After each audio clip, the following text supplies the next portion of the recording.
I've been, I think, positively surprised by the intent and the positivity around the place. I think the business community is ready to make a difference. I think the Prime Minister's speech today helped. But what I'd really like to see, I'd like to see the government supporting that intent here. I'd like to see the government more proactively, more positively, and importantly, publicly come out and say, we support business, small and big. Business is the lifeblood of the economy here. That's how we're going to improve people's lives. And, I think that's really the intent of a lot of what I'm hearing here today.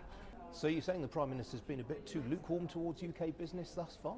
I think the voice of business has really been sorely lacking here for a while. And business has a social purpose. It's got to have a social good.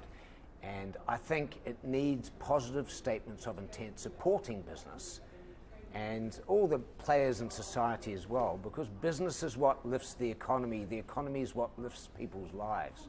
Is part of the problem, do you think, that many business leaders are too absorbed with Brexit and what it's going to mean for their business?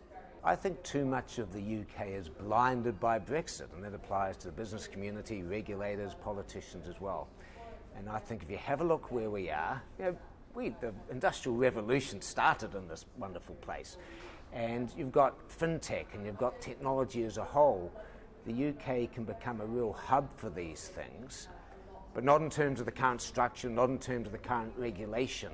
And we need to look at that and say this is part of our place in the world. Now, one of the big themes here at conference today is disruption. You're at the helm of a 322-year business. How on earth do you drive technological innovation in a company like that? With a lot of difficulty. You're right, we're 322 years old. And what we've said is we want to compete, we want to disrupt. We've taken our digital business outside and we're just hiring different people. We see ourselves very much as an insurance company, as a tech firm, and as a company looking to the future. I see ourselves as a 322-year-old disruptor. Now, we've just had a rise in interest rates. Is that going to change the complexion of the UK business for you? Interest rates rising a bit over time is good for savers. We've got a huge savings business. It's actually good economically for a business like us as well. And so a gradual rise in interest rates is generally a very positive thing for our industry. Things like annuities as well. If interest rates rise a bit more, annuities are starting to look pretty attractive again. It was well signalled to the market.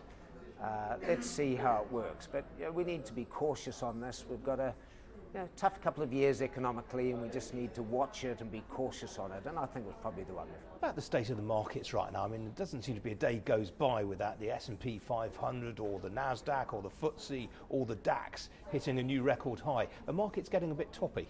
If you ever look at valuations in the US, they're toppy. The Trump trade got everyone excited and it's gone around a bit, but they're getting pretty toppy. You've got Asia's pretty toppy as well. Europe's had some decent inflows into it. The UK's been a bit mixed actually. In the last few months you've seen outflows out of the equity markets, and actually the UK is looking pretty cheap versus some other markets, particularly in financials. And that's, I guess, a bit of a fear over Brexit and what happens economically. If we can get a bit of certainty on Brexit, and if you can get some things happening, you might find that part of the market bounces back as well.